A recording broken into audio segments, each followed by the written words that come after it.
Magic's newest set is Strixhaven, School of Mages.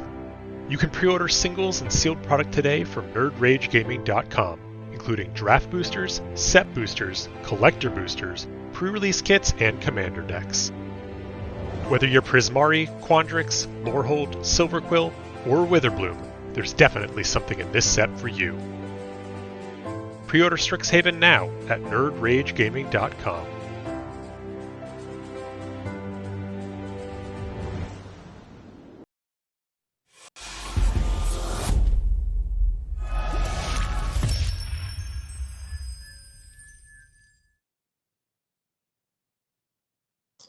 All right, here we are. We're back. We're waiting for our top 8. Round 6 still has a couple matches still playing, and then we'll put together a bracket. Anuraag and I will dissect who we think is going to win and who we think is going home early, and then we'll get the matches going. But first, we're going to let Anuraag spout off about what Strixhaven cards he thinks are interesting. So we've got a couple of them pulled up. What do you want to start with? Let's start with the blue ones, because those are my favorites. Those are the ones I think we'll see a lot of legacy play here. And yep, Prismari Command, that's perfect. All right, so blue, red, and 1 instant. Choose 2 of the 4 options. 2 damage to any target. Target player draws 2 cards and discards 2 cards. So we have Shock, we have Careful Study. Create a treasure token, which is an interesting, both that it targets a player and that's what we're doing, and then destroy an artifact. So what are you thinking here? Because this card is versatile. It's not powerful, but it can do several different things. Exactly, yeah, and I think that's why when I'm starting with this card, it's one of the lower powered cards, I think, in terms of like legacy playability. But what really excites me is exactly that versatility, right? So I think there's just a lot of random modes that are useful over the course of a match. I don't think this is gonna be like a 4-of or anything like that, but you could slot it in as like a 1-of to synergize with cards in your deck. So I'm thinking cards like Hull Breacher and this card are super sweet together, right? That target player draws 2 cards. In Legacy, what's really interesting to me is that you don't actually have too many cards that target your opponent to draw, and I'm thinking very specifically of like with Thassa's Oracle on the stack, your opponent has no cards in deck. The only thing I ever want to do is to target them with my Ancestral Recall and just like end the game on the spot, Okay. Yeah, so this card does a little bit of that. I also think that the mana ramp ability is not nothing. I think the blue decks typically have never had that access to just like jumping up, skipping a turn on the curve here. Now, obviously, that's like not something you want to invest a card in totally, which is why, this card, having you get to pick like 2 out of 4 here. Shock, I think, is definitely like a valuable card here. And also even like destroying target artifact at instant speed 3 mana is a pretty good thing here, right? Like we've seen that in Kolaghan's Command, and I think it's one of the reasons why K-Command is such a very powerful card, is the ability to interact with artifacts alongside a bunch of other things here too. But then by virtue of being blue, this has the other modes, and then you can pitch it to force, all these sort of things. Like powerful, 1-of, I could see it totally being playable. Sure. Yeah, I mean, this could actually be a Kolaghan's Command if you choose the first and last mode. Isn't that right? Yeah, Shock and Destroy an Artifact. Yeah, so it actually has that capability on its own. Yeah, and it's just different stuff you can do. I don't know. It's on the face of it, I agree. It looks like not like a strong card, but okay, it is versatile. And yeah, killing a Hull Breacher and an Aether Vial if you're playing against the right deck, I mean, that's great. Okay, so that's one. We've got to Rip Apart, which similarly is versatile and can kill an artifact. Red and white, choose one. We're on a sorcerer this time. 3 damage to target creature or planeswalker, and destroy artifact or enchantment. So really, they could have said 3 modes instead of 2. Destroy an artifact, destroy an enchantment. That's like 2 separate things, right? Anyway, that's a good point. Yeah. Yeah. So we have a bolt and a disenchant together. Yeah, and for me personally, I've looked at control. Maybe from like a narrow mindset, I don't know, for so long, like specifically I'm talking like Jeskai Miracles, right? And when I think of playing Jeskai Miracles in Legacy, I think the biggest things, well, the way I look at the format, first of all, I categorize it in a lot of brackets, right? So I say, hey, okay, Delver of Secrets is one bracket. You've got your Chalice of the Void decks, that's another bracket. Graveyard decks is another bracket. And when you look at building your deck and your sideboard very specifically, you need to have enough cards here, but what ends up happening is that the best cards they don't really like spill over from one bracket into another, right? So, if I have like something like Surgical Extraction, that's not good against Chalice of the Void or Delver of Secrets, or not normally. This card, I think, is versatile enough that it's good against Delver, but also good against Chalice, which means that you actually get to consolidate sideboard space a little bit, enough to the point where I think that this card is probably playable as 1 or 2 copies in the Jeskai Miracles deck. There are some notable downsides, and I know you're already thinking about it, right? Sorcery speed mode is not something I'm very excited about. It's not great, but yeah. But I think this is partly like, I mean, it's still like powerful enough, versatile enough where I'm willing to look up, beyond that sorcery speed mode. I mean, against the Chalice decks, being sorcery speed like is only really matters when you have like cards like Spell Pierce and like that. Force of Negation, Force of Will, they cost 0 mana already, so that's pretty good. And then against Delver, 2 mana to kill is kind of a big deal, but if it's not your primary form of removal, if you're using it in like the mid to late game, that's not as impactful. So all things considered, yeah, I think this is a pretty powerful card. And before we go to the next card, there is a similar card in the format right now, a Braid. However, I think this is miles better than a Braid just because it's able to target a lot more stuff. Yeah, and also, I think it's worth pointing out that, like, if you're using the Bolt version of it, yeah, it's overcosted by, a white mana. But for the Disenchant portion, you're not having to pay anything extra. You're basically paying 2 mana for Disenchant normally. So it's color specific, but you're not actually getting punished for the versatility of having, another option on the card. So I think that's relevant. This feels like something that in some world you could play this as a main deck card. Yeah, this is going to be useful in a lot of things. So I think that's something that most, even the versatile Disenchants, aren't really able to offer you. Okay, so that's another one. Now we've got Witherbloom Apprentice. This one is an interesting one because, I mean, I get really hyped up about blue cards. I get hyped up about pseudo blue cards. This is not really one of those, right? Golgari through and through. So Magecraft is a new keyword or mechanic in the new set that's coming up here. And basically it says, as you can see, whenever you cast or copy an instant or sorcery spell, each opponent loses 1 life and you gain 1 life. And that sounds similar to a card that we're pretty familiar with in Legacy, right? Tendrils of Agony? Sure. Right. So what's interesting here is that almost immediately, 2 seconds after this card was spoiled, I'm seeing in my DMs and my messages, it's flooded with, hey, what about this card? And brace for it, Chain of Smog, right? Oh. So this is a 2-card combo that could literally kill your opponent as fast as turn 1 with the facilitation of like Lotus Petals and Dark Rituals, which is pretty interesting. Do we have Chain of Smog that we can bring up? This is in the Chain of Vapor cycle. Where it's discard, and that's all I remember. Every player discards 2 cards from his or her hand. That player may copy the spell and may choose a new target for this copy. So you're targeting yourself, and then you can copy as many times as you want. Is that what you're saying? Yeah, okay. Exactly, yeah. And you just keep copying yourself. Every time you put a copy on the stack, then the Witherbloom Apprentice will drain 1, and you just do it 20 times, and then they die, right? Yeah. Obviously, there are some caveats to this. It's not that, broken as it seems, but I do think that, there's potential behind this. So obviously, the biggest downside to this is, like, let's say you just like Chain of Smog yourself 3 times. You have no hand now because you discarded it all, and then your opponent goes, all right, I'm going to Force of Will that last copy. GG. You know what I'm saying? So it's pretty all in. However, with Legacy being the format that it is, and you have you have access to some of the strongest cards like Silence or whatever it might be. Teferi is another card you could play if you want to prevent, or Defense Grid even, which we've seen today. Yeah. There's deck building potential for sure. Yeah. Okay. No, that is different.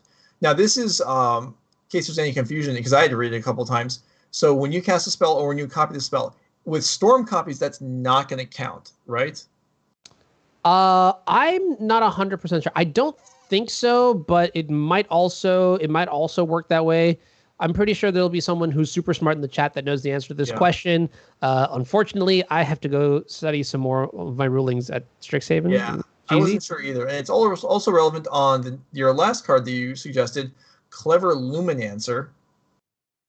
Spelling on this card is kind of interesting. I thought it was Luminamancer or something like that, but it's actually Lumamancer, which is like a tongue twister if you say it 10 times fast. Yeah. But yeah, this is another deck that could slot into, the Chain of Smog list. If you just have you play this card on turn 1, and then turn 2, you Chain of Smog, target yourself, and then this is a 20/20, you just turn sideways. And so the decks that, go like turn 1, Ponder, Pass, they could just be dead, Sure.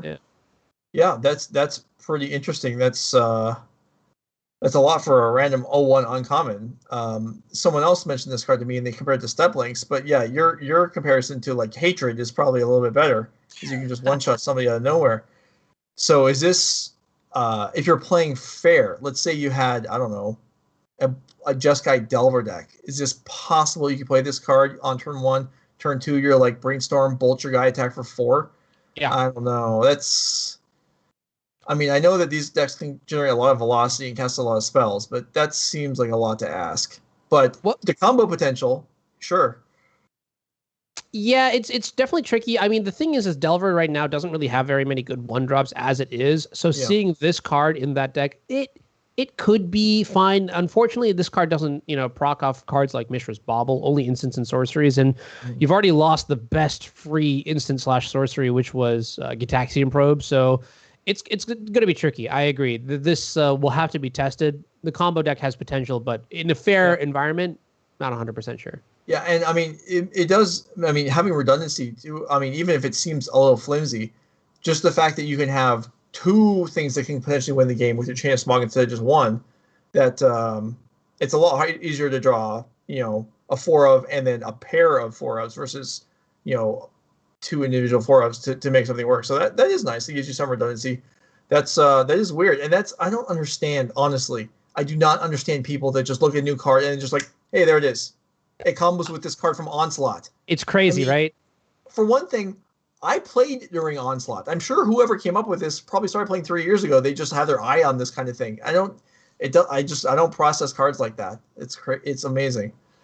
Yeah, I mean, that's how I know for a fact that I'm not a deck builder. These are just not the kind of things that I think about. For me, I'm just like, oh man, how do I min-max against Delver of Secrets, right? Right. And then, friends are just like, hey, this is a 2-card combo. It's going to be great. And I'm just like, wait, what? The same thing with like Underworld Breach. When that card first came out, I was like, okay, let me think about this in like a fair application. And then all my combo buddies was like, wait a minute, take 2 steps back. You're doing this wrong. And I was like, okay, I see. Yeah. See, now that one was more apparent to me that it was insane. This these guys, I don't know about these ones. Of course, Chain of Smog wasn't gonna, come to my mind. So I guess that just means that I'm not up on these things, which we already knew that. But, I didn't even know the card existed, so let's be real. You're miles ahead of me already. I guarantee I have some of them, and I still didn't know the card existed. But maybe now they're worth $20. I don't know. Yeah. All right. So Strixhaven cards available at Nerd Rage website and coming soon to our playing environments in a couple weeks. I think the release is like the 15th or something like that online. So. Yeah, look out for Chain of Smogs going all over the place. All right. In the meantime, while we're still waiting. Okay, never mind. Top 8 bracket is ready to go. So let's go ahead and see it. So the players and the archetypes that qualified. Here we have top left in red. We have Matt Brown playing lands, who we did see smash Hogak. In fact, I believe we saw him smash Owen Turcotte earlier, and they are our top 2 seeds. So Matt Brown on lands versus Eric Burlett playing Bomberman.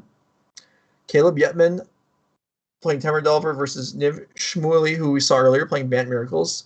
Owen Turcotte on Hogak versus Curran Delahanty on Elves.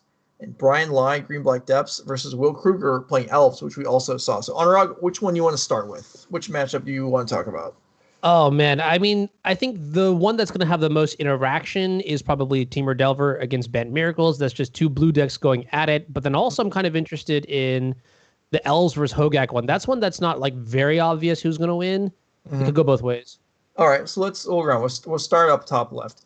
So lands versus Bomberman. This is a matchup where Bomberman is a lot different than it was when I was interested in the deck back in the day. But it's a lot of 0-mana artifacts now. It was Salvagers. Not a deck that necessarily relies on combat all that much, I don't think. Or at least not fair combat, right? So some of what lands has going on isn't going to actually defend against it.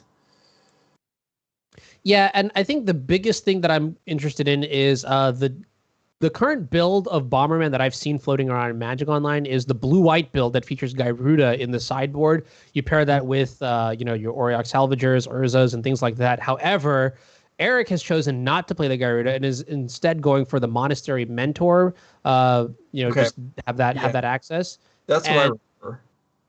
Yeah, and that's more of a traditional stock build here. And I think that's the reason why I'm going to give my vote to Eric taking this match down. Monastery Mentor is really, really good against lands. Sure. And you expect to be able to just overpower Punching Fire, and then Maze of It doesn't do much against a herd of tokens. So yeah, okay, I can see that. Yeah. All right, we have Temur Delver versus Bant Miracles, and you already said you think that one will be back and forth, pretty close. Me personally, I'm going to go with, if it's Delver versus Terminus, I'm going to go with Terminus, even though the Miracles decks aren't quite up to the lists from a few years ago. They're very, they might not necessarily worse, but they're very different. Yeah, I think it really depends on. So I think in the abstract, I'd like to say that the Miracles deck is generally favored. However, there's two things that I'm going to talk about here. The first is it really boils down to like the approach that the Delver player takes in the mirror. Because if the Delver player wants to beat control, I think it's possible playing cards like Sylvan Library and playing cards like Klothys. And most notably, I think the 4 copies of Young Pyromancer are going to be very good for that early tempo when you pair it alongside Stifle. So I think I would actually give this one to Temur Delver, but it is very possible with the right draws that the Bant Miracles player will be able to win. I mean, we saw Niv play earlier. Niv played beautifully, so definitely know that skill is not going to be the thing that's missing in this matchup. All right, continuing around the outside, we have Green-Black Depths against Elves. Now, Elves, at least no Elf deck that I've ever seen, really has an answer to Merit Lage, but may be able to just power through before really. I mean, Depths sometimes is so fast, but Elves with Glimpse or Natural Order can just end the game on the early turns also. Are we just racing here? I think so, yeah. And then when it comes to racing, I think Green-Black Depths is going to be happier here because you could go as fast as turn 1, with Lotus Petals and Hex Mage and just end the game. And it looks like the players are getting ready. So real quick here, we have Hogak against Elves. And I'm going to go with Elves because they have the ability to Zenith for Graveyard Hate, even though it's maybe a little too slow. And also they're a fairly fast deck on the, in general. You disagree, or are you on board with that? Pre-board, coin toss, whoever's on the play, I think, because it's going to be a lot of solitaring. Post-board, Elves has also got access to Leyline of the Void potentially, and if that's in their sideboard, I'm going to give it to them. Okay. All right, so there's our brief summary of the players and the decks that we have bringing in. Now, our feature match is, I guess the players are ready. If we have time for the deck list, let's go to them. If we don't, let's just get the match rolling. All right, Caleb, Yetman, Temur Delver. Okay, so we're watching this versus Niv Shmuely. We saw this deck list recently, so we'll just go over briefly against Miracles. If Ethereal Forager gets time and survives, that obviously plays a huge role.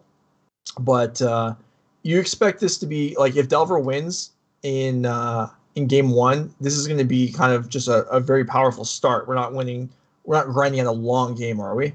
Correct, yeah. I mean, Young Pyromancer Stifle is the ultimate chef's plate of all the cheese you'd ever want, and you pair that alongside like all the bolt effects, looks pretty good here. Notably, there's no spell pierces or anything like that, so if we only have to play around days in terms of taxation, it's possible, but Stifle gets in the way of that. Yeah, all right, and then we'll look back at Niv's deck list again. The Bant Miracles deck, featuring Uros, Teferis, a couple Ice and Quaddles. Interestingly, to me, only one Snapcaster Mage, but again, I'm not up on the intricacies of the current build of these deck lists. I mean, I guess one Snapcaster Mage, but 2 Sylvan Libraries, so that's an alternative source of card advantage. Yeah, game plan here is going to be find Uro ASAP. That is the most important card in the matchup. And then also do not get run over by Young Pyromancer. So make sure that your Swords to Plowshares connect with that card very specifically. Ice Fang is good, but not very good against Young Pyromancer. The Planeswalkers I'm not excited about either. So yeah, Uro. That's the name of the game. Okay. So the we have a few fringy cards, like Carpet of Flowers is an unusual card to find in the main deck of Miracles. Like, we see it like in main deck of Enchantress, and we see it in some sideboards, but main decking a Carpet of Flowers, is that something that you think is becoming like, meta right now, or is that's kind of an outlier? Well, especially when like Rug Delver was the deck to beat. I think Carpet of Flowers was definitely trending in the main deck for these miracle lists. I think this card is single-handedly probably able to just beat Delver by itself when you pair it alongside a reasonable count of threats, because it just generates so much mana, and also most notably it like is really good against Stifle, right?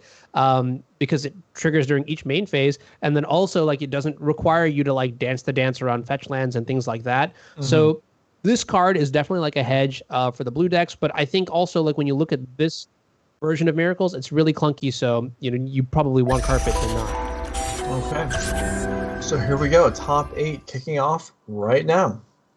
Thanks for being with us today. We have 3 rounds left to go. These are all elimination matches. The loser of each one is going home. Caleb Yetman versus Niv Shmuely. Caleb Yetman, being number 4 seed, has the option here and has chosen to go first, and looks like a keepable hand. Yeah, I really like the Delver of Secrets as the turn 1 threat here. Get on the board, make sure that you have that aggression. Now, like in this metagame, I feel like, or especially like with the recent printings, Delver of Secrets feels like it doesn't cross the finish line as much as it normally has before. So I really want to find an extra copy of, or just the first copy of Young Pyromancer or something like that. But having access to these cantrips and the Wasteland even to slow down the Bant deck, because we saw in one of the earlier matches that the Bant deck's mana base wasn't free like it was before, right? With all the tools. So this is big.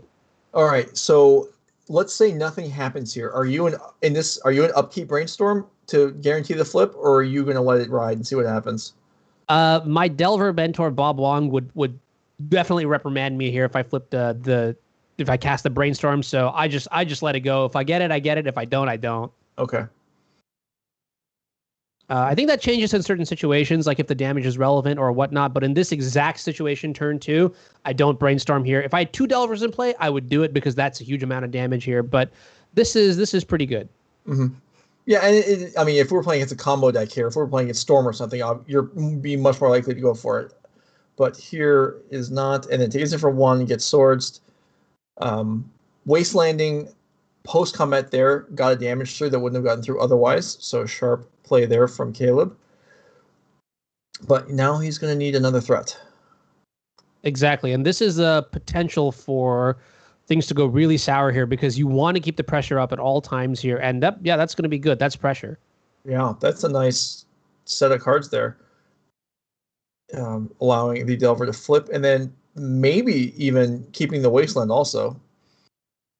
Potentially, right? I think that the fact that Niv played the Tundra on turn 1 kind of indicates that maybe that was the only mana source that could cast Swords to Plowshares, or the best mana source that could cast Swords to Plowshares, or just like trying to play around Stifle to some degree here. So it's very possible that this Wasteland can do some more damage and just cut Niv off colors. Plus, we saw earlier in a match how Niv was fetching, prioritizing basics overall. So a second Wasteland, if you're stuck with one duel, could be very good. Mm-hmm. All right, so let's see. Rainforest picks up a basic. And it's nice that Caleb doesn't have to decide yet what he wants to do. Well, I guess he will before the end of this turn, but Delver does flip over. Second copy of Force of Will, and you don't really want to just have to Force the Will all right, gets right in there. That's excellent. It's for Caleb anyway. Yeah. Coatl is definitely the consideration there, and this is a huge ponder, being able to find the Young Pyromancer. Mm-hmm. On top of that, when we're thinking about Coatl specifically, like the fact that Coatl can't block this Delver on turn 2 because there's no Astrolabe is a huge element of the matchup, I feel. Yeah.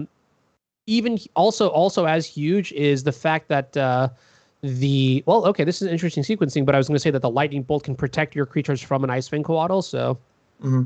Yeah, you're right. Not having the third snow permanent there is huge, because it would have been pretty nerve-wracking to even attack with that Delver. And as it is, it's kind of free on that previous turn. So now, okay, that's a lot of development all of a sudden. As Uro is going to ramp, Icefang has Death Touch. It's good to have the Bolt. So let's see, how are we going to sequence this? So we're going to draw and cast a Pyromancer before bolting? Or do we want to get the token out there? Or I'm sorry, to get the token, or do we want to do it now?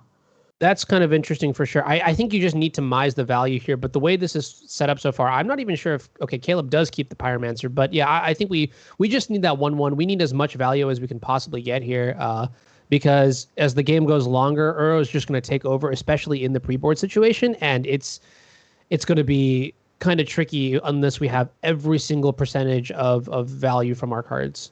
Right. Yeah, we're gonna need. Caleb's gonna need another blue card. Ooh. Okay, well this is.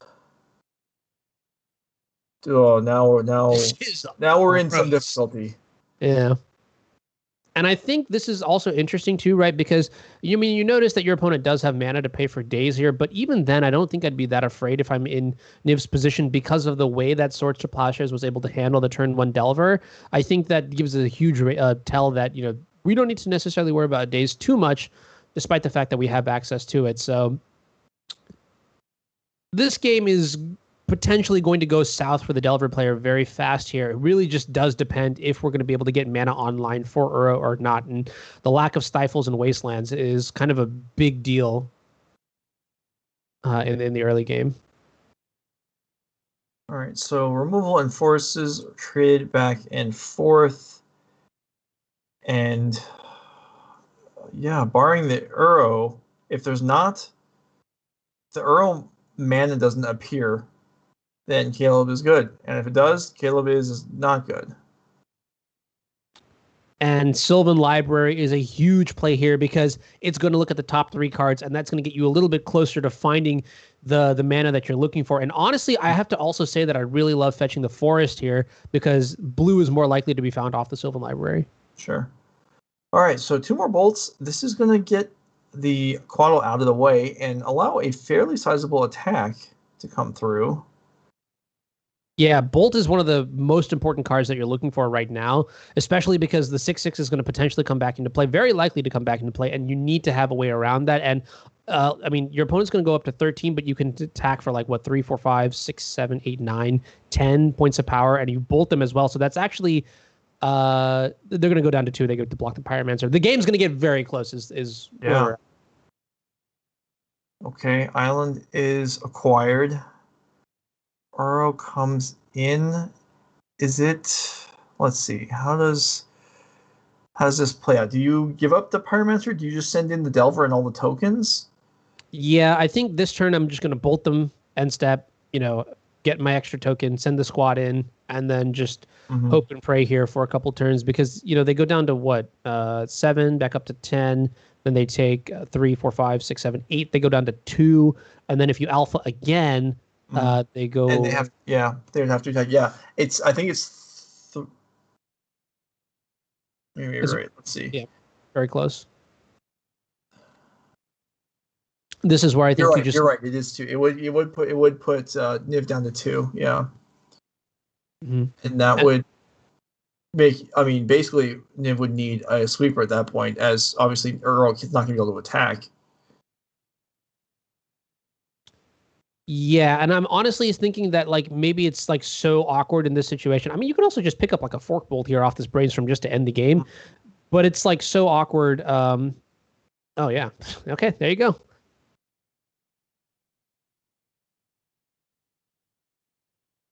And this is another reason why I like this play here is just playing the bolt out because you have to all in this situation. If the game goes on forever, you are not going to beat that Uro. So I think just sending everything that you possibly can. You get rewarded for it here too, yeah. Yeah, this was very narrow. And barring, I believe, the single copy of Spell Pierce in the deck, I think is done. And there it is. It takes down game 1. So, that was very close game. Yeah. So, instead of bringing back up the deck list that we've already seen several times, we're going to look at how each player made their way through the tournament to the top 8. So let's bring up the player slides. We have Caleb Yetman here playing his Delver deck, and you can see took the 1 loss to the Matt Brown playing Lands, who is actually the number 1 seed overall. Other than that, swept through, played a couple Delver decks and a couple actual Echo Artifact decks along the way. Yeah, and we got to see the inclusion of the Null Rod in Caleb's sideboard. That pays off hard when you play against multiple artifact decks. So good deck building. Things are lining up pretty well here, and you're already up a game in the quarterfinal match. So looking pretty good to get that first place prize. Yeah, and now again, Shmuely took a loss in round 2 to Hogak, and actually played Hogak a couple times. Did not play against any artifact decks, fortunately for him, as I don't think that matchup is all that great. But again, that's not a deck that is in the field, in normal field, in any reasonable number. Yeah, the matchup spread here looks a little bit tougher here. I mean, Maverick is a good matchup, but then things like Sultai Hogak, as a control deck, that's a very dicey matchup. But I think Terminus is definitely one of the more critical cards in that matchup. So having access to it as opposed to older cards like Dead of Winter or whatnot is definitely like an upgrade here. And then we saw, playing against Delver once in round 6, winning that one 2-0 is also very good. Now, going to have to do some work here going into game 2 because sideboarding certainly favors the Del player. Mm-hmm. Yeah, the Delver sideboard cards, like when we see one right there, we have Colossus, and Colossus is just such a nice sideboard card that's very hard to deal with.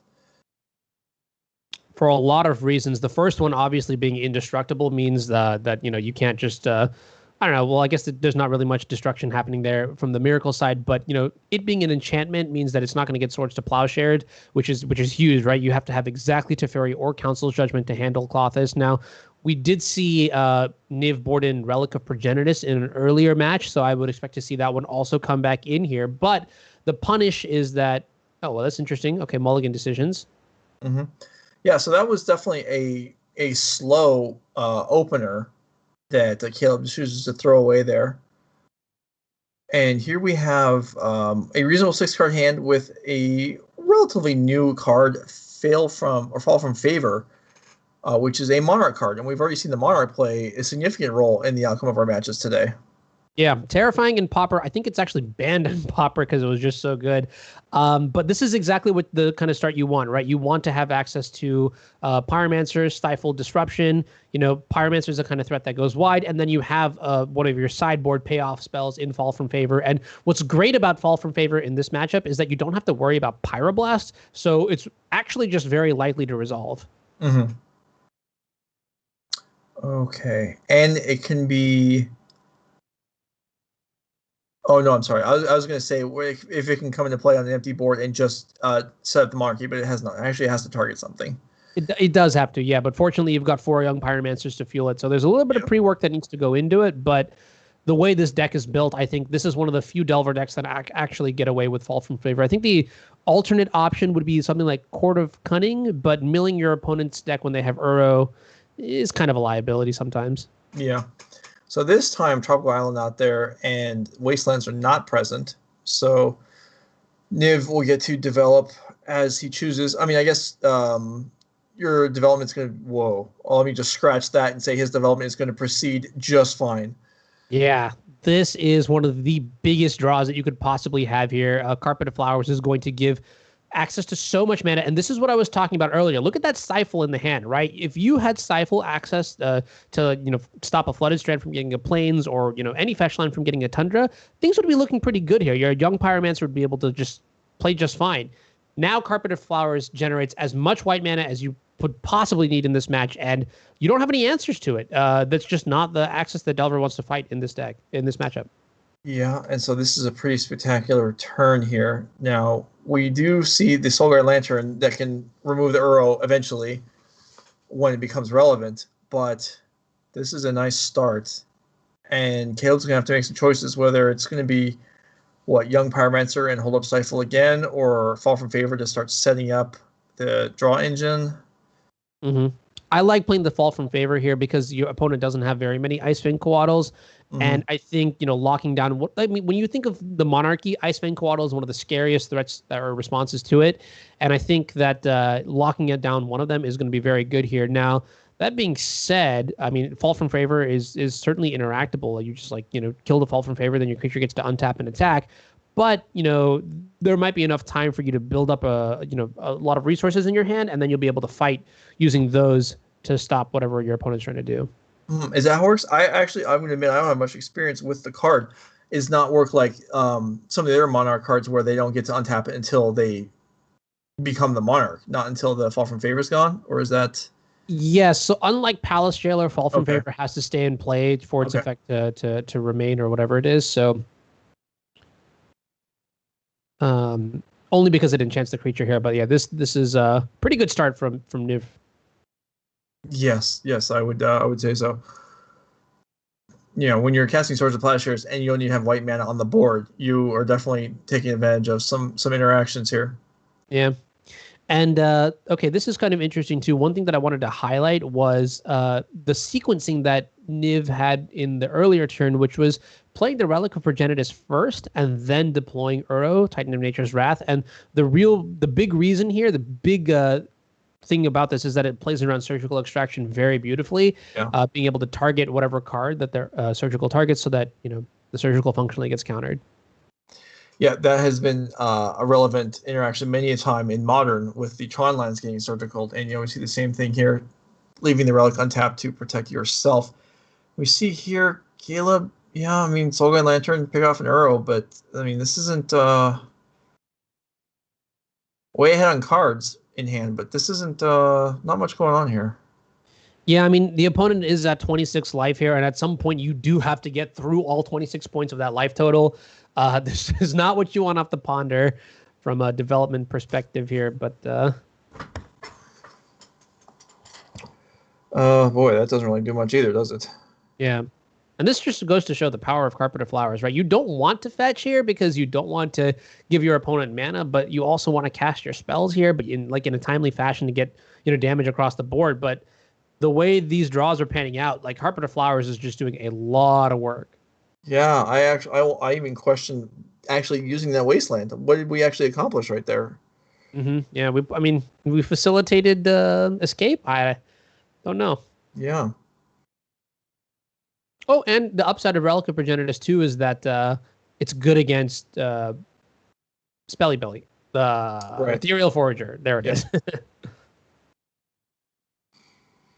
All right. So, okay, another Relic of Progenitus. So, Niv, a lot of mana, not really a lot to do with it so far, but again, yeah, he doesn't need to do much. Mm-hmm. Exactly.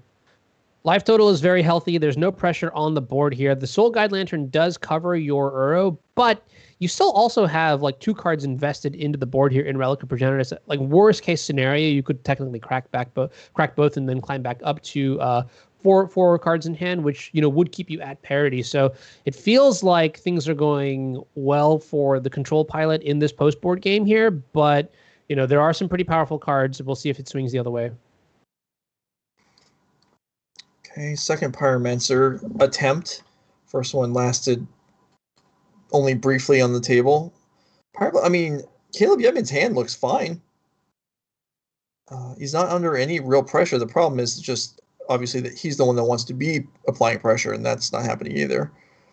Yeah, I mean, I'm thinking about like where you need to be with this deck in this stage of the game here, right? And if you look at like your game plan and like what you're trying to do here with cards like Stifle and Daze and things like that, I would say that it's not the best scenario here, but it's certainly not unwinnable, right? Like you're pretty behind here because the Uro's ticking down, the Carpet has established good mana, the Relics are in play to mitigate your attempts at whatnot, and a couple good draws later, you might be able to take it. Honestly, I think this Fall from Favor should have been in play a little bit earlier, just to like, sort of when the Carpet came down. I think that's where you have to like make the stand and say, hey, look, I don't think I'm going to beat this card by playing Fair Delver. Mm-hmm. So maybe I need something like the Monarchy to pull me ahead. Well, Narset doesn't resolve, so that's good, as that's not a card you ever really want to see in play against you. I mean, the Pyroblast is going to work on the stack or in play. And now there's a token on the board, so at least now there's some attacking that certainly Caleb is not going to mind trading off this token. Yeah, I mean, it might be a super heads-up move here if you like trade the token with the Ice Fang Coatl. That would be super sick here, and then play the Fall from Favor on your token. Actually, you'd have to do it on your Young Pyromancer, right? Okay, never mind. I take that back. Yeah, this is probably just the better line here to target their creature and then see how it plays out. Certainly, Caleb can't be expecting any sort of playback here, as otherwise the Narset probably would have just been protected. So Fall from Favor comes in. And I will say one thing, Joe, from the control side. Imagine if you had one of those new Strixhaven cards like Rip Apart in this board, you'd be able to kill the Fall from Favor, attack, get the Monarchy back. Yeah. That would be kind of cool, just like hypothetically speaking. So reading the card when it was on the stack there, I think I'm going to correct you, Anuraag. I do think it says that even if the enchantment is blown up, the creature will not untap until the Monarchy is acquired. Okay, we'll see. Well, yeah, we'll find I out vaguely later. recall. Yeah, I'm not 100% sure. You might be right on that one. Is that interesting? There's no attack there.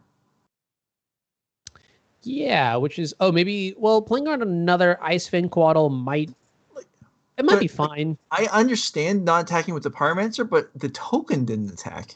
Yeah. Which is somewhat surprising to me. In fact, I would say a great amount surprising to me. I guess there's a matter of being able to block a Snapcaster Mage with one of them, but interesting. Okay. I anyway. like that. Yeah. I mean, if we're playing around the one of Snapcaster Mage, if that's actually the play here, then I like the patience and the discipline here. I mean, I would have shoved in with both of them and just gotten punished by everything. Right. Yeah. Okay, so Niv down pretty far on cards, especially now that the Monarch is on Caleb's side. Jace can do a lot, and it's even better when you can Jace and then still have most of your mana untapped. Yeah. Thanks to the Carpet of Flowers. Yeah. This is great. Carpet of Flowers. I think one of the best reasons to play Delver is that your curve is efficient. You have some of the deadliest cards. Your opponent will try to play clunkier, more powerful cards, but you get to mitigate that with Pyroblast Days and Force of Wills. And now Carpet of Flowers is just like, hey, have oodles and noodles of mana. Do whatever you want. Have a good time. And we see Jace now getting to actually resolve. All right. Graveyard is shot down, removing the second Uro from the game.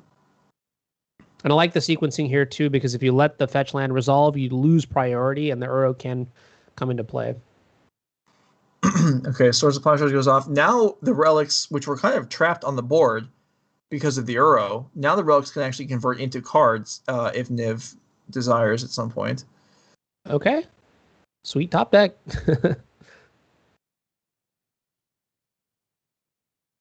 Saw Caleb briefly look at the sideboard to see how many lightning bolt effects were taken out here. And honestly, this is one of the scary points of the matchup where you just not really sure how much removal is actually good versus actual answers or things like that, because at some point in the game your opponent has gained a lot of life off Uro, and what is lightning going to lightning bolt when your opponent's at 25 seems kind of medium.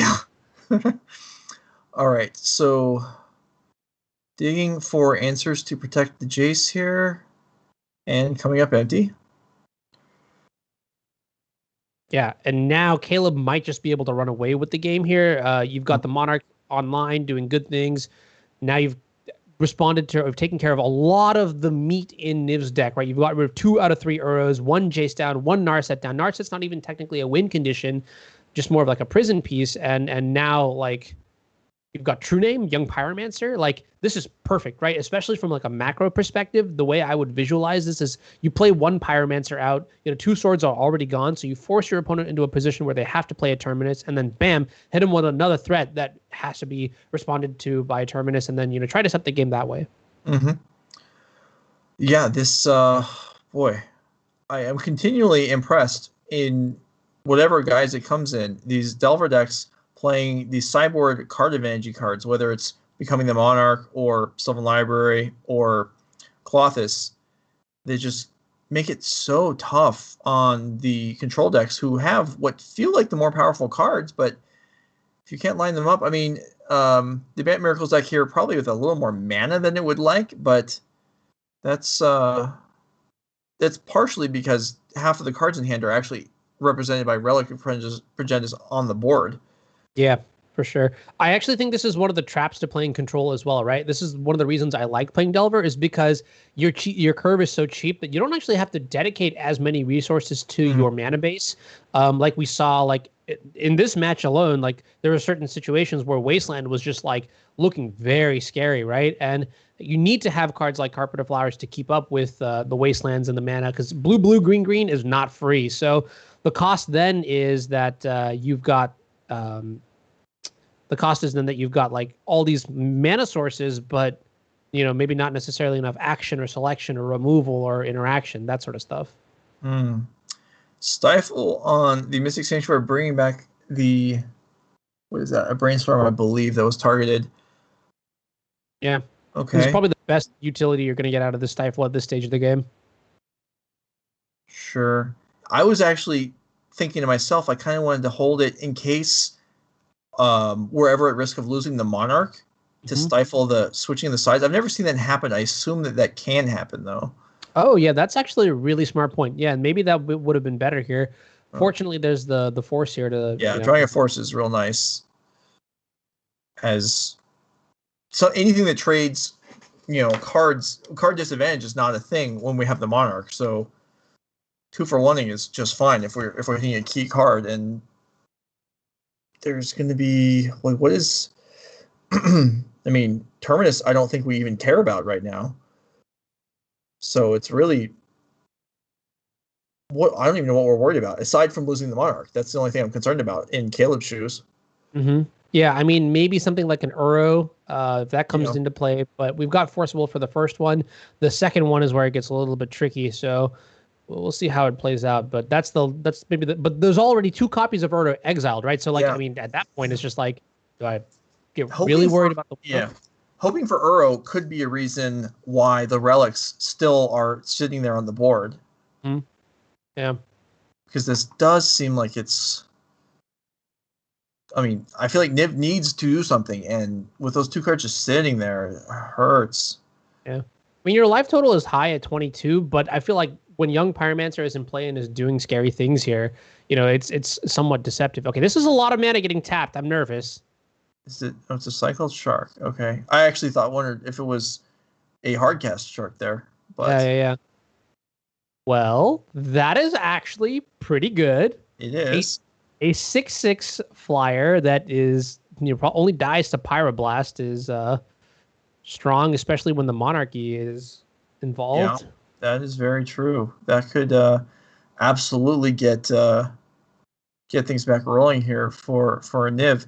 Although with the True Name Nemesis, then the Monarchy will just shift back and forth, as neither one is looking like it's going to be blocked. Although I think the other big thing to me is that this 6/6 will take the Monarch back, but it also just kills Caleb. You know what I mean? Well, That's yeah, sure. 4 attacks, yeah. Yeah.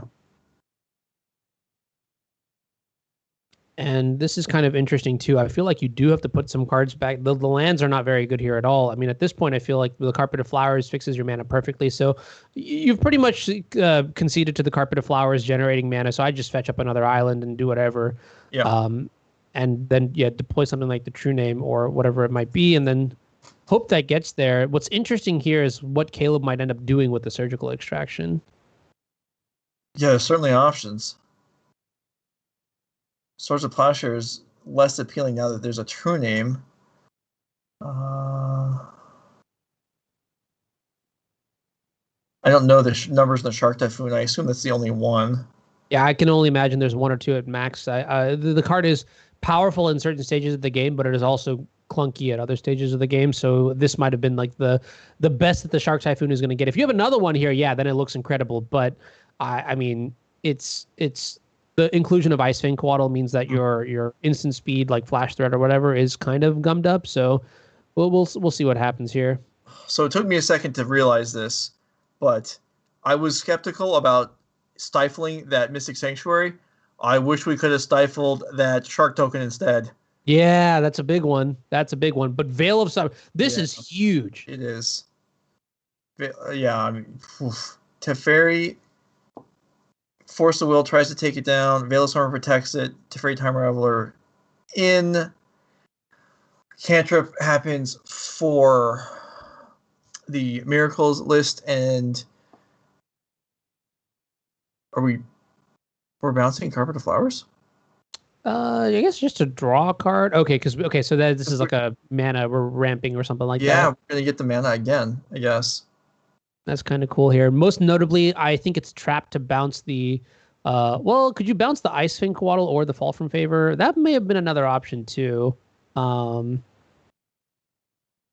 Yeah, bouncing the Coatl would have been Reasonable. Okay, so Shark comes in. Monarch changes hands. There's a minor revolution. And Niv Shmuely is now top of the heap. And let's see, what are we going to do with our new influx of mana? Yeah. Oh, Hardcast wow. Terminus. Bazooka. Let's go. All right. So, Hardcast Terminus, except now the Monarch is on the other side of the board. So the inevitability is gone. This game has gone so back and forth. Like first Niv was ahead, then the Monarchy came down. Now I finally feel like it's stabilized and everything is well. But this has been an excellent game. Yeah. I will say though, this is what I was talking about earlier, right? With the young Pyromancer, the True Name Nemesis, you have two sets of threats that are very good against Terminus, but when you deploy both of them down to the same that die to the same Terminus, that's a feels bad moment, you know? Right. Yeah. Okay, what does Niv have left to win the game? 1 Uro, 1 Jace, I think. Mm-hmm. 1 Quaddle. Snapcaster Mage, if we're feeling. Snapcaster Mage, yeah. And maybe something else that came in from the board, but there's the Quaddle. Okay, win condition online. And just for clock purposes, how does it work in the top 8? We've got the full 40 minutes? We have the full clock. Yeah, good point. Right. Yeah, to bring up for our viewers, yeah, we have, now that we're in the top 8, the full clock, the full 40 minutes is in play. These are the things that matter when you are attacking with a 1-1 13 times, you know? So for you, any consideration on Pyroblasting that Quaddle when it was on the stack there? It's tough. I mean, we still have Pyromancer. Pyromancer gets around Quaddle. I think 2 of them have been exiled, the other one's at the bottom of the deck. So I don't think it's that bad, but also like I don't know, like we need to get the Monarchy back. Icewind Quaddle is definitely stopping that. And now if we end up Pyroblasting that Icewind Quaddle, like look at this exact situation, which is like imagine if there wasn't an Icewind in play, like, we'd be so much happier. Yep. Although I guess there are tactics here because now you can surgically extract the swords to plowshares and then play Sprite Dragon, Pyroblast, and then you have a DIY. Well, this is actually like a nice little workaround here. I was going to say like maybe you just get rid of, keep both of the Delvers here, but I really like the play that Caleb is making here, using big brain technology to sort of like get the Sprite Dragon through and get back the Monarchy, get back the cards. Yeah, no, this will work out. If there's no, well, we'll see. Caleb everyone will get to see. Caleb will get to see also. Okay, Rainstorm. That allows Niv to generate a shuffle off of the surgical, which is nice. And I'd even be willing to bet that Niv had a copy of Swords to Plowshares in the hand, and that we're actually just trying to like not lose a card here, because at this stage of the game here, right, we have so much filtering that we've probably like gravitated, like apparated the Swords to Plowshares to our hand to have for the next threat, especially like the way that Niv has played this game, very very securely. I feel like it's very possible. So now in terms of removal spells, there's just that Terminus. So if we get like one good threat into play that's super huge, we just start attacking that and force them to Terminus that. And once that's done, then we just start playing all these other threats one at a time. We can play slowly now. Is what I'm getting at. Yeah, we definitely can, because now the Monarch's going to switch back and unlikely to be easily reacquired. Mm-hmm. Unless, we brainstorm has already happened, so we can't even like hit a random Terminus off the top with the relic. So we have what, 1 Snapcaster and 1 Uro. There's the redraw of a Delver. I wouldn't be shocked if Caleb shuffled instead of drawing the second Delver, but maybe he wants it. Mm-hmm. The other out that I could think of potentially is something like the Narset, but that's already been dealt and done with this game. So this is close. I mean, the other thing too is like keep in mind that Niv has 4 cards in hand and 2 relics in play. So this technically could just be like, utter dominance, even despite getting back the Monarchy and stuff like that. If the situation is not handled in a couple turns, then things get a lot trickier. Caleb will be able to get back the initiative in the game here. But right now, I'd say that it's even. Especially since we know that what's being drawn here are 2 Delver of Secrets, not like, Pyroblasts or Interaction, just like raw threats. Yeah. And I believe there's a Jace, and the other Jace is in Niv's hand, I think. So that's not the easiest thing to protect when Sprite Dragon is on the other side, but that's what the Explosives is on too, so they can handle it. And I mean, let alone imagine here if, Caleb goes to fetch and then picks up a copy of Stifle. That'd be so good against that Engineered Explosive. So, yes, it would. Shields are still going to have to be up here from Niv's side. I'm curious to see whether Caleb chooses to draw the Delver, okay? He does. Yeah, I can get behind it. It's good against keeping the Monarch and things like that. And here we're trading with the Sprite Dragon, the Engineered Explosives and the Sprite Dragon. So I'm kind of curious here because a lot of the control tools have been depleted. Mm-hmm. So I wonder if, Caleb can survive. There's maybe even the potential of like a very deranged deck out kill. I thought about that too a minute ago and actually wondered who would deck first because of the Monarch. Oh, yeah. That's a good point. All right, so both Delvers deployed here. And as far as I can tell, we don't know the top of the deck. I don't believe so. I think the second Delver was the last card that Caleb knew. Okay. Yeah, that's one nice thing is that the Monarch will accelerate your Brainstorm lock getting unlocked, if you will. Yeah, that's true. Okay, so the land is drawn. No, which is effectively has no value until it can be brainstormed away. But Caleb back on, I think, in the lead. This game has been fantastic. I agree. I mean, when I told you, and that's Uro number 3. That's huge. That is so huge. This whole game, these Relic of Progenitus have been played, just not converting to cards in hand. And now this is the payoff here. Now you finally get to leverage that graveyard to get your Uro into play. And this is the hardest card for Delver. And this game is going back and forth so many times, Joe. I'm like freaking out. I can't tell you who's going to win this one. Well, all right. What do we have left that can deal with Uro? I guess I don't think we have another one of those Fall from Grace. So yeah, just the one, yeah. Be the cleanest answer, but that's gone. I don't know if there's another. Maybe we can Pyroblast it and then have graveyard removal.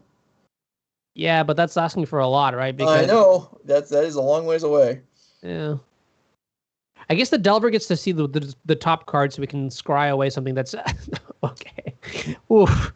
All right, somebody call an ambulance. Oh man. Well, we're still gonna get to take a look, but yep, that Explosives had a lot of stuff to hit, including the 2 relics, but they can be off the board by then.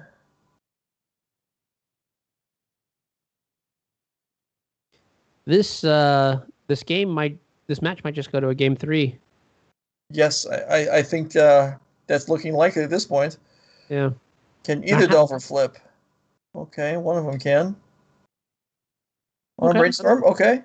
It's one of your better draws, yeah.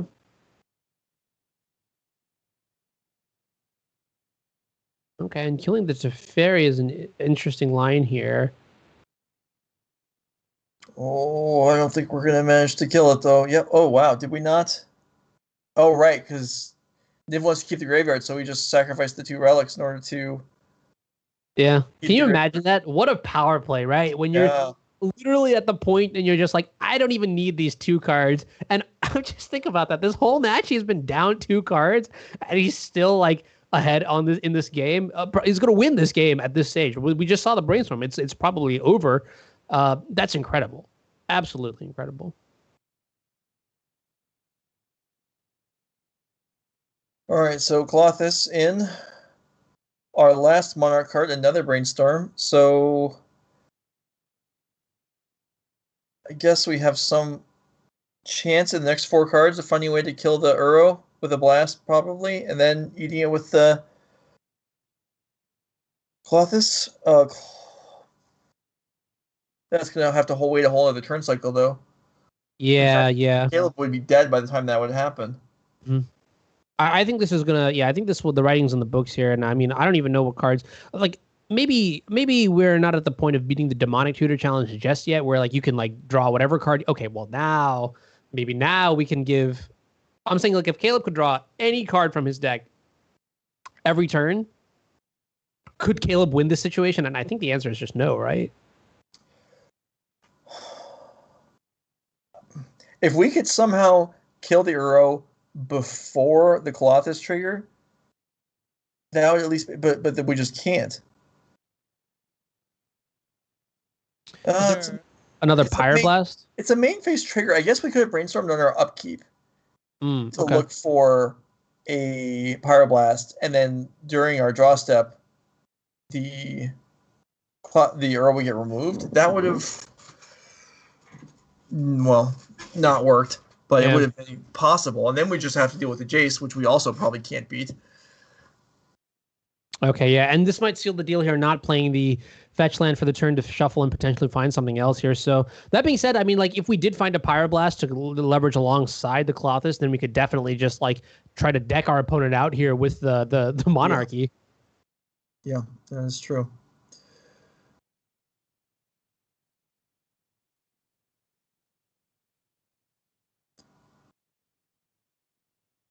Well, Niv Shmuely is going to tie up the match.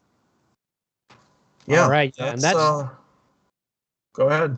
Oh yeah, I was gonna say that was a slog. You know what I'm saying? Yeah. Like that is exactly what has to happen in the matchup for the Bant side to win. Through all the interaction, through all the permission and whatnot, the diverse threats, and honestly, I'm gonna say like Niv, you did it pretty well here. I think that was a really good game to sort of showcase the power of a card like Carpet of Flowers. It really just unlocked all the expensive blue cards, and I get the feeling that if Carpet makes a showdown or shows up again for another post board game, it's either gonna win the game or get Force of Willed very fast. I mean, Niv didn't reward that Carpet very well. He blew it up with his own explosives after all that work it did for him. I don't know, man. He didn't show much respect. The Carpet may not show up next game. This is one of those witness me situations, just like Mad Max. Like, all right, put me in the graveyard. Let me get out here. Uro's gonna, come into play off of my death. Or some weird situation like that. I don't know. Good movie though, for sure. All right. I don't know if whenever Game 3 is ready to go, I assume we'll be taken in. I don't think we need to see the sideboards anymore. But, all the other quarterfinal matches are done, not surprisingly. So this is the last one, deciding who will make the top four. Bant Miracles or Delver. Delver on the play this game. It's rare to see a deck be the Monarch for, I'm going to say 4 turns and not win. Yeah.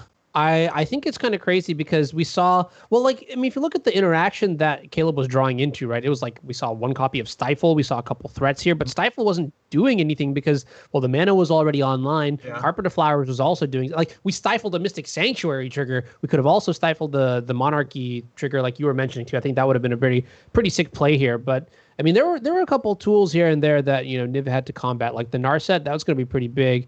Mm-hmm. We'll see how the post-board game goes. I'm kind of interested to see if, we'll see a Sylvan Library from the Delver side, because I think if that card resolves, that's also just kind of a really, really big deal. And then finally, my other thought, just like roaming thoughts, is, I wonder what would have happened if we had just slammed that Fall from Favor on turn 3, as soon as we had it. Would the game have been able to snowball a little bit harder earlier? Yeah. Can we, if we have a moment, the players haven't started yet, can we bring up Fall from Favor? I want to read the card again to see, because obviously, between the two of us, we're not exactly sure how. You're probably right, but I want to see exactly how it works. My gut says, or at least when I played with it on Magic Online before, when the creature was no longer enchanted, there was no effect being applied onto the creature, so that's why it did end up untapping. But the Monarchy mechanic is still introduced into the game and still remains in the game. Right. So, yeah.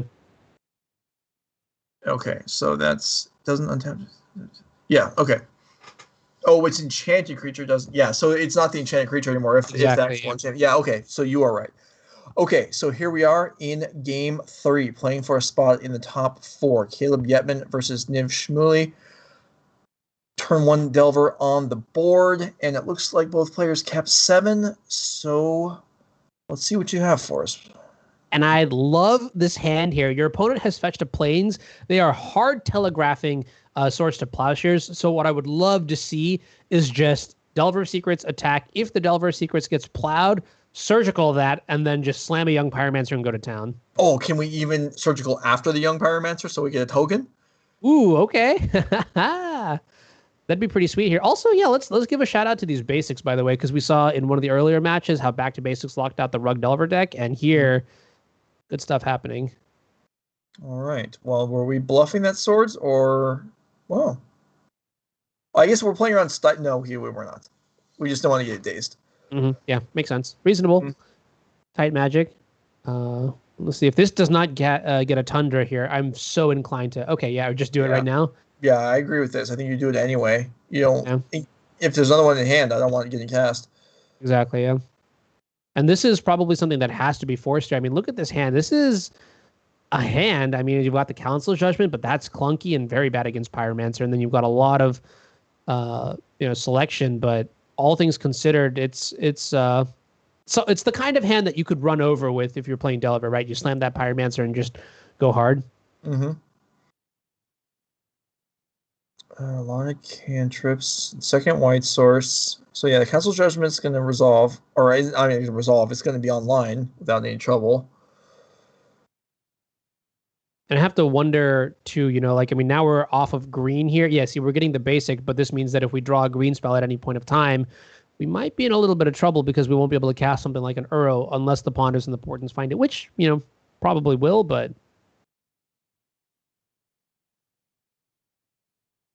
Okay. Wasteland there. Rewarded.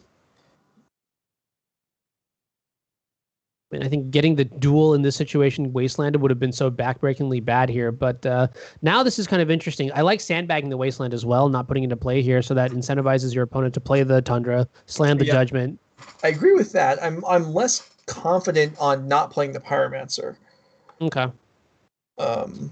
I don't have a problem with it, but I think that's questionable. But not playing Wasteland makes a lot of sense. Yeah. I think in this situation, I'm happy not to play the Pyromancer because I don't want it to get voted off the island. So here, I think we want to use the Delver as bait almost, just like get as much value out of it as we can. If it trades with the Judgment, I'm super happy, and if it doesn't, well, this Delver is not cooperating. Right. Okay, well, now that we can follow up the Pyromancer with a Bolt, are you willing to play it? It's still not great. Yeah, I think the construction of the rest of our hand is bad enough where I wouldn't want to, but I can get behind it too if we, just mize with a single Bolt here. The problem is the Forcibles look so bad here. Yeah. Or if we'd drawn like a blue card too, then I would have slammed the Young Pyromancer with the Swiftness.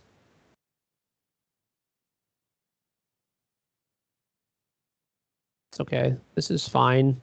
I'm assuming the sequencing here, we know about the Tundra still, right? So this is just to play around a days or something. Yep, so there is the Tundra. So, okay, that's far more terrifying, actually. Yeah, that's pretty scary stuff. And there's already the requisite cards in the graveyard. So, Caleb better get something going here. I mean, there is... Actually, I take it back. The Wasteland will prevent... Well, we'll see. Could prevent the Uro from coming down next turn, if it not for the extra land drop. So if it drops a blue or a green, which it does. Okay. Yeah. So let's see here. Finally, Delver, will you flip? Okay. Not the best, but it's a blue card, pitches to force. We're going for business here. I kind of wonder if we were supposed to bolt on the end step, but I think having the polluted delta to give yourself a pseudo scry ability is worth a little bit more here. So I like the way that this has played out so far. Yeah, me too. It'll probably cost a couple damage over the course of the game. We'll see if that matters or not. But it's gonna be tough. We have the force for the Uro, which I think we just don't have a choice. We have to expend, assuming there's a green source here, which I suppose isn't a guarantee, but there it is.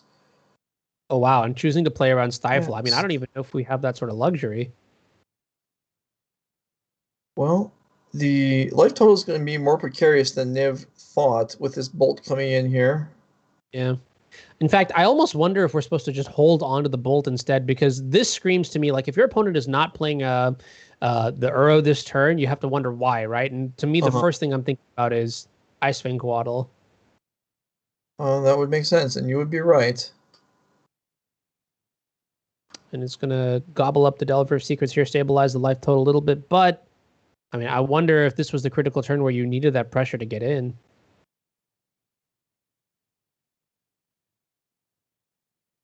It's interesting timing. Yeah, I agree. I'm not sure what would... It feels like, I mean, I could imagine doing it before blocking or before casting the Quaddle, but casting it there, ooh, we're seeing a force here. Wow. Okay, this is actually just huge. So the thing is like I really don't like playing the Delver Secrets right after my opponent brainstorms because they do have Terminus in their deck. The Force of Will countering the Delver Secrets, though, is a big indication to me, though, that my opponent doesn't have it. Mm-hmm. So this, if this force goes off, then Niv goes to 1. Yeah. And then, oh, let's see. What is relevant here? A wasteland would, uh-oh. We'll see what's coming up here. Oh. Okay, well, now the arrow's not coming back. Yeah. Regardless, if this, okay. That's crazy. This was really close, and going to 1, and I think we need a Terminus. I guess if we get another Uro, we could potentially survive. Yeah, I mean, I think this is a force play because going to 1 means you're locked off the fetch land, which means you have to do this. Yeah. Now, if we a Miracle of Terminus there, or if we Uro now and then potentially get into something else, straight nothing though seems bad. And like Shark Typhoon's not going to cut it either here. Mm-hmm. So this might just be one of those. I don't know if the Portent was cast earlier or not, but if we still have that Portent, this is its time to shine. Yeah, I can't imagine we'd pass the turn here without playing it if we still have it. We must not. So are we on Cycle Shark and hope to hit Terminus? Looks like it. Yeah, I mean, this is it. This is where you see the best Miracles players do what they do best is, top deck that Miracle. But I mean, it's 1 out of 30. Why would, if we're all in on Terminus, then why are we, I don't know why we're spending mana, unless there's some other thing we could hope to hit. Well, we didn't hit the Terminus. That much is a thing here. I'm wondering if we, okay, yep, there it is, the GGs. Yeah, that's it. And Caleb Yetman advances from a fairly trying match into the top 4. That was crazy. Congratulations. That was, I mean, yeah, that was, you said it was a slog at some points in game 2, and game 3 it certainly ran on also, and was looking rough for Delver for a while there, but yeah, it's turned around. Certainly like a mental workout for my brain here, trying to figure out like who's ahead, who's going to come back, what you need to draw to come back here. And I mean, this is the power of Delver, right? Which is that like in game 2, like you fought for so long and you did lose, but don't forget, you could just, stomp your opponents in the early turns with all that sort of aggression. And I think that was a really heads up Swords to Plowshares extraction that Caleb did, saying, hey, I see your deck. I understand how you play. You don't have any creatures on the board. You're not racing me. So if I just finger slip, get rid of all these answers, you're going to have a hard time, dealing with all the chip damage and all this and that. Yeah. Okay, so we have top 4 bracket ready to go before we step away for a moment and get the players reset. So we had Matt Brown on lands win, and he'll now be facing Caleb Yetman on Teamer Delver. Lands versus Delver. That's one that traditionally favors lands. Yeah, I think the current iterations of lands are going to have a good time with Delver. However, the fact that Caleb has access to not just the usual wasteland, but stifles and things like that might change the dynamic a little bit. Again, play draw is going to matter a lot, but also the 2 basics, that's going to be huge as well. Sure. And not too much analysis needed on the other semifinal match, as it's pretty clear that the Elves are going to take it. Nice. All right, so we're guaranteed to see Elves in the final for any of the enthusiasts there. We're going to step away real quick.